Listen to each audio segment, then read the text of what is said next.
Halo, apakah suara saya terdengar?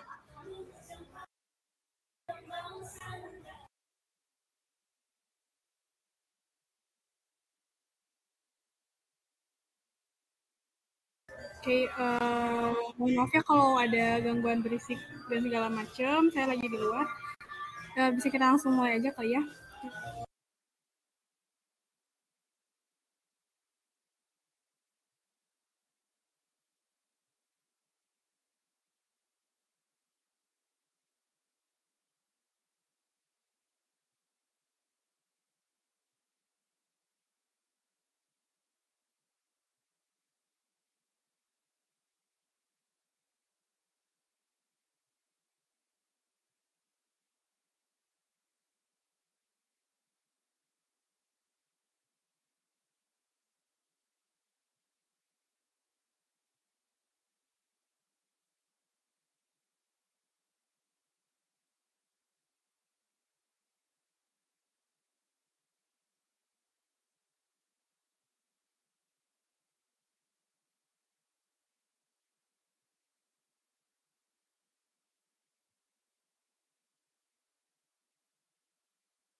Apakah share screen-nya sudah terlihat?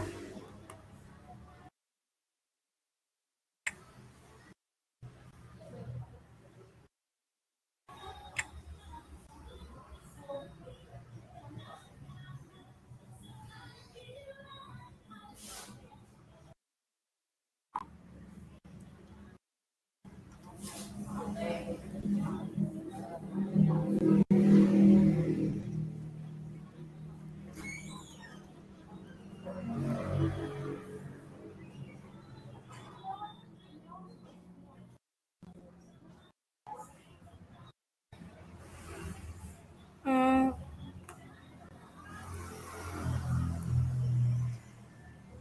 Bisa tolong bantu saya? Apakah share screen-nya sudah terlihat?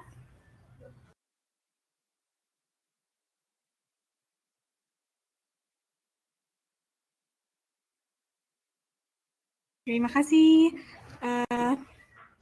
Kita mulai aja ya. Maaf ya tadi ada gangguan sedikit. Saya lagi di luar. Uh, Sebelumnya perkenalkan, saya Risma Ratuning Tias. Di sini saya sebagai digital marketing internship dari BSI Academy. Sesuai yang di judul ya, di sini saya akan sharing sedikit tentang mindset to build an online business. Singkatnya saya akan memberikan sharing tentang cara berpikir bagaimana untuk memulai bisnis online. Saya di sini membagi menjadi empat materi. Yang pertama adalah produk market fit ya. Di produk market fit itu ada namanya market. Market ini bisa dilihat ya di sini itu tempat di mana dua pihak berkumpul. Intinya market ini adalah wadah di mana penjual dan pembeli membeli bertransaksi gitu ya.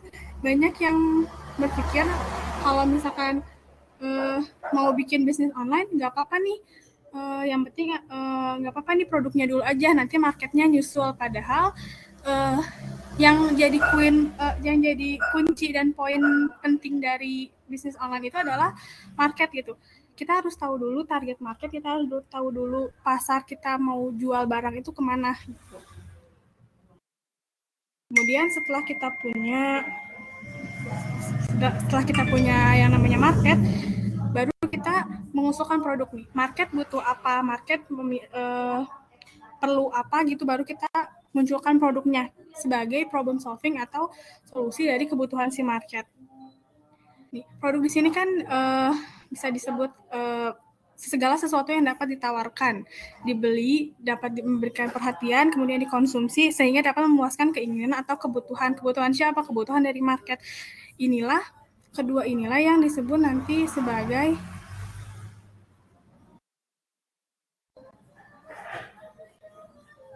produk market fit.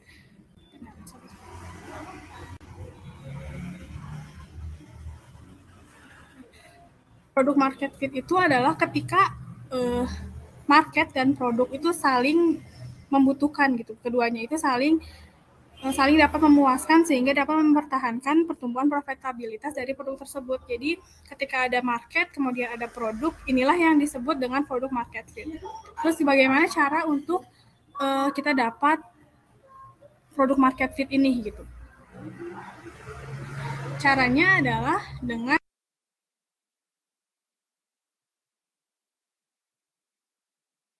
channel ini bisa disebut kayak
kita ulang lagi, Sari.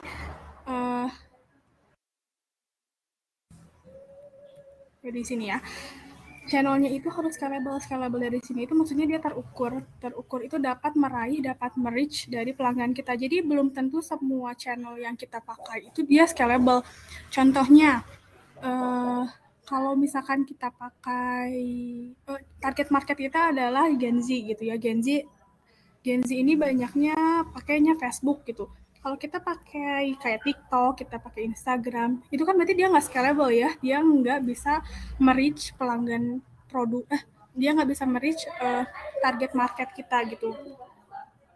Beda lagi kalau kita misalkan target marketnya adalah milenial.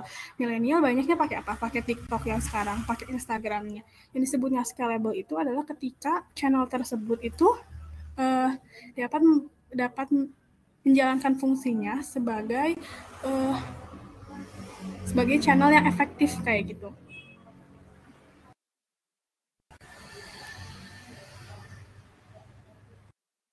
Kemudian kalau kita ngomong channel, ada platform nih ya. Kita pasti ngomongin konten. Buat apa ada channel, buat apa dia channelnya udah scalable segala macam, tapi nggak ada konten. Konten ini tuh general ya, luas gitu. Konten ini nggak hanya poster, nggak hanya gambar, tapi kalau kita nonton TV itu termasuk kita nonton konten. Kita dengerin podcast, kita dengerin konten. Kayak gini aja itu termasuk konten.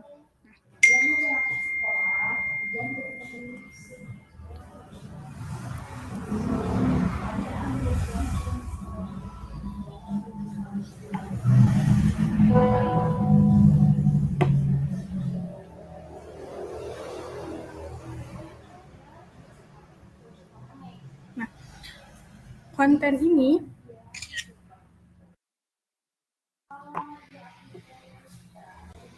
ini tuh disebutnya bridge. Bridge itu adalah jembatan gitu ya antara produk dengan channel, produk dengan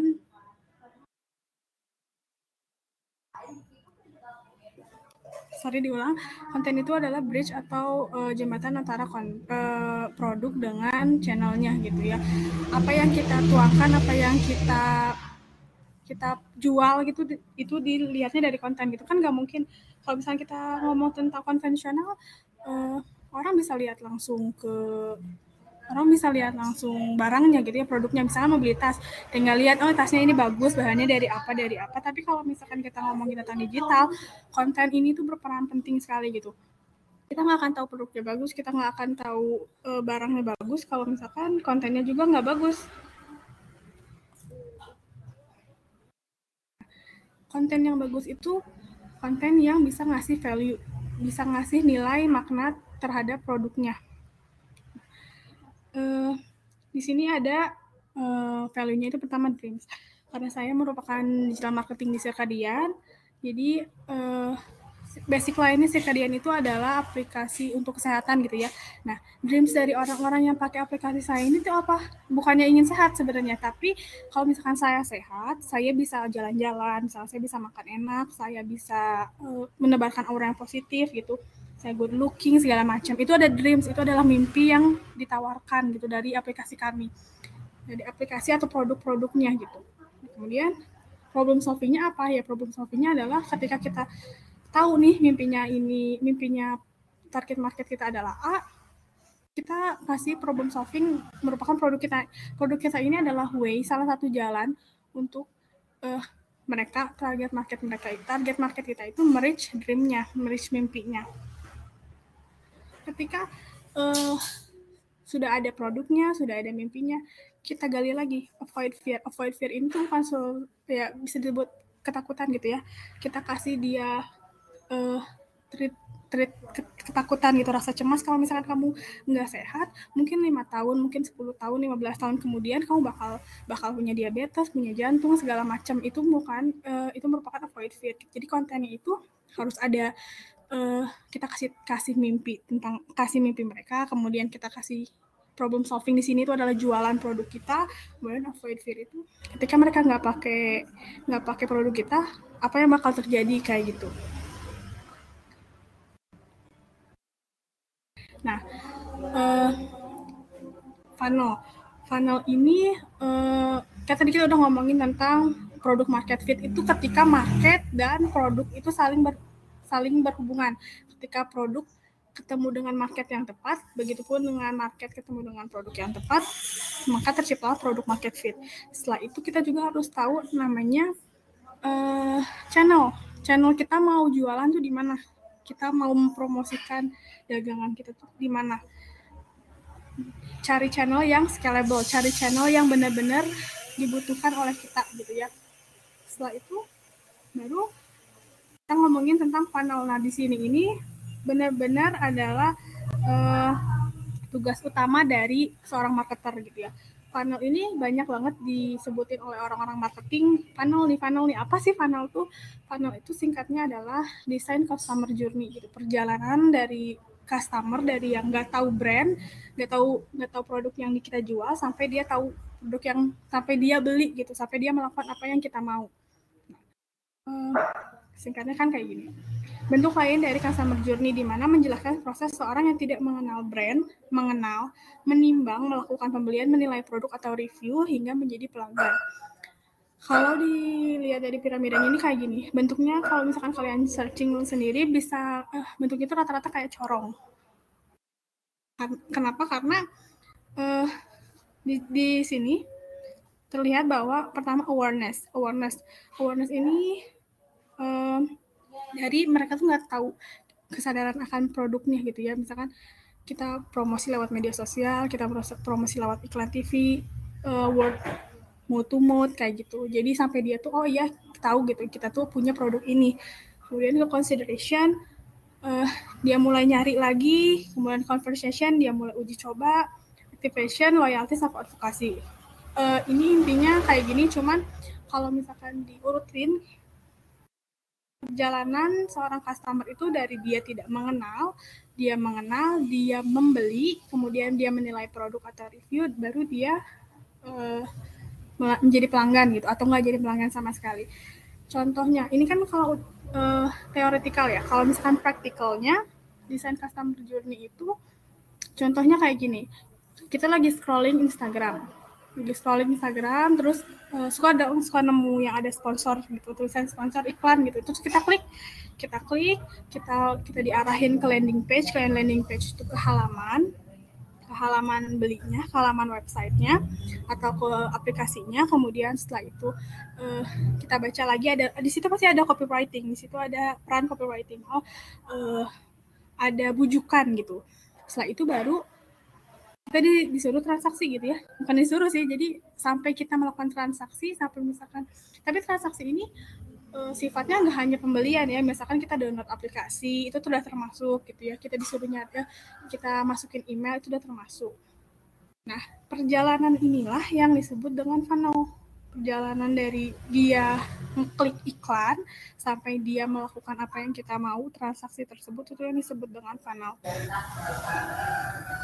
Nah, kalau untuk dari konvensionalnya, itu kan tadi digital, kita ngomongin tentang konvensional. Contohnya kalau kita ke resto atau ke KFC gitu ya, kita lihat menu barnya, kita beli, kita pesen gitu, Mbak saya mau pesen ini.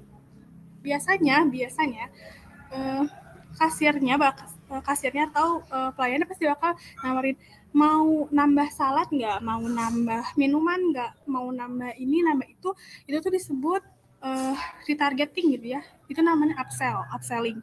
Jadi itu juga termasuk dengan bagian funnel. Misalkan kalau misalkan dia beli, ya syukur, nggak juga ya nggak apa-apa gitu, tapi itu tuh termasuk dengan funnel. Jadi sebagai digital marketing, as a marketer gitu ya, tugas kita itu adalah ngotak-ngatik si funnel ini. Jadi funnel ini bukan kayak matematika yang harus A ya B gitu, enggak. Jadi funnel ini tuh ilmu yang bebas gitu. Jadi kayak puzzle piece di mana kita bisa milih, oh kayaknya harusnya ini dulu gitu, atau nanti ini dulu. Kayak misalkan satu iklan itu kita bisa masukin iklan 2 atau 3 video gitu. Gimana caranya video setelah kita klik itu, si orangnya itu setelah nonton video yang pertama, dia tertarik untuk nonton video kedua, dia tertarik nonton video ketiga, sampai dia melakukan pembelian. Nah, itu adalah tugas dari marketer gitu ya. Kalau untuk bahas funnel kayaknya bakal luas sekali gitu. Tapi intinya adalah funnel itu nggak akan jauh dari iklan, nggak akan jauh dari landing page atau halaman pembelian produk yang kita jual. Kemudian copywriting, sama yang terakhir itu adalah produknya gitu, produknya udah bagus atau enggak. Oke, materinya hanya itu, emang sedikit. Jadi saya lebih banyak ingin sharing aja gitu. Kalau ada yang ingin ditanyakan, boleh langsung chat atau raise hand boleh. Kalau ada yang mau saya ulang, nggak kurang jelas, boleh bilang aja langsung.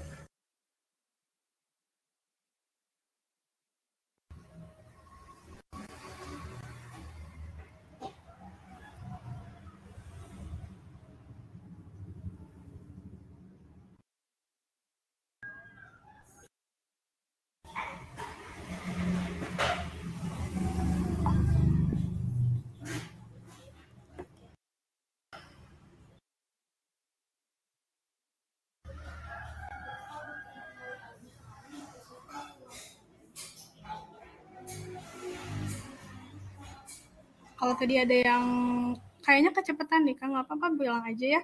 Nanti biar saya ulang lagi.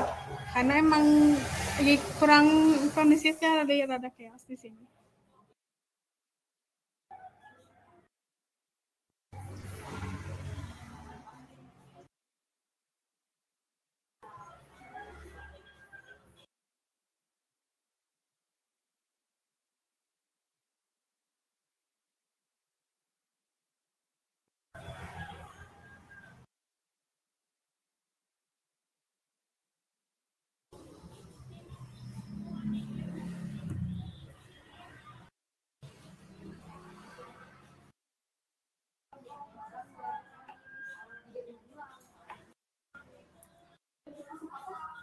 Saya tunggu sampai 15.35 ya, kalau nggak ada saya tutup.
Ini kayaknya kayaknya nggak ada yang mau ditanyakan lagi ya. Mohon maaf ya apabila saya tutup aja. Mohon maaf apabila banyak kekurangan. Tadi juga banyak kesalahan teknis segala macam. Saya mohon maaf sekali lagi. Terima kasih sudah menyempatkan waktunya untuk hadir. Itu aja. Happy weekend semuanya.